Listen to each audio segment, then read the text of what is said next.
Dans le cadre de la sensibilisation et de la lutte contre la pandémie de Covid-19, un atelier à l'endroit de 60 journalistes a été organisé par Global Peace Chain Burundi avec le soutien du ministère de la Santé publique, de lutte contre le sida et de l'Organisation mondiale de la santé OMS.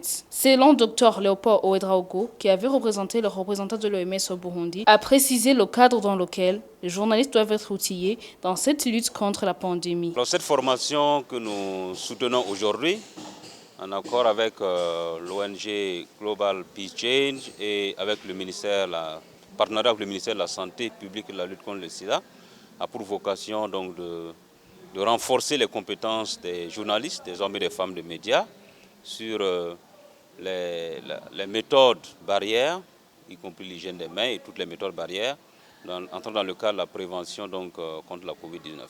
Et pour le directeur projet, Dr Mahmoud Bachirou, organisateur de cet atelier, lui précise le but de cet atelier.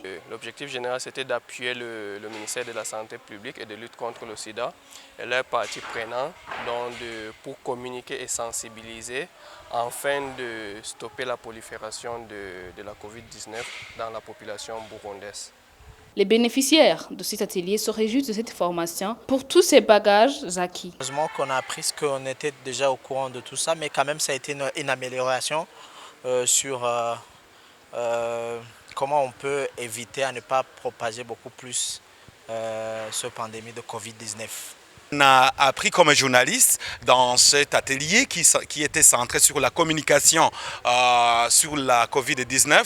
On a eu beaucoup d'informations et surtout on a été très bien outillés à différencier les rumeurs et les fausses informations. Et surtout une maladie comme la Covid qui a vu le jour en 2019, c'est l'époque qui coïncide avec le développement des TIC, des technologies de l'information, de la communication.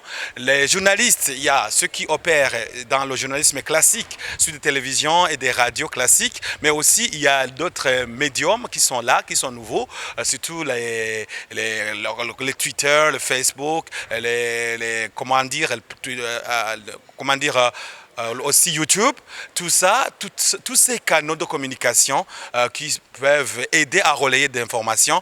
On a appris des techniques nécessaires et utiles à donner une vraie information, à partager une information, mais aussi on a appris qu'avant de partager une information, il faut d'abord la traiter, la vérifier, et la diffuser ou la publier, mais aussi qu'il ne faut jamais cesser de refaire des recherches, des investigations, de vérifier la véracité de l'information. Aussi, il faut aussi veiller sur l'actualité de l'information et surtout toutes ces informations qu'on peut retrouver sur d'autres sources. Il faut voir la source, il faut analyser l'authenticité de la source, mais aussi voir l'impact de cette information ou bien l'intention de cette information face à la communauté.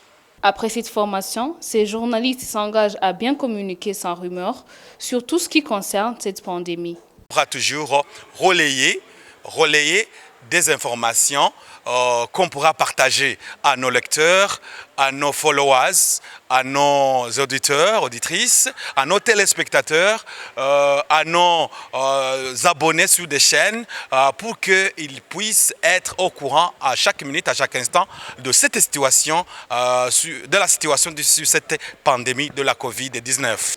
Christophe Ndaïdzeye, coordinateur des programmes au sein de Global Peace Chain Burundi, confiant que les résultats seront meilleurs et lance un appel à ces journalistes. Les journalistes puissent vraiment prendre en main cette épidémie de coronavirus qui est en train de détruire le monde et qui n'épargne pas aussi le Burundi. Il faut que dans toutes les actions qu'ils mènent, ils puissent passer des messages de lutte et des mesures barrières contre le coronavirus. Vous saurez que tous ces 60 journalistes formés et certifiés proviennent de différents médiums œuvrant ici au Burundi et reconnus par la CNC.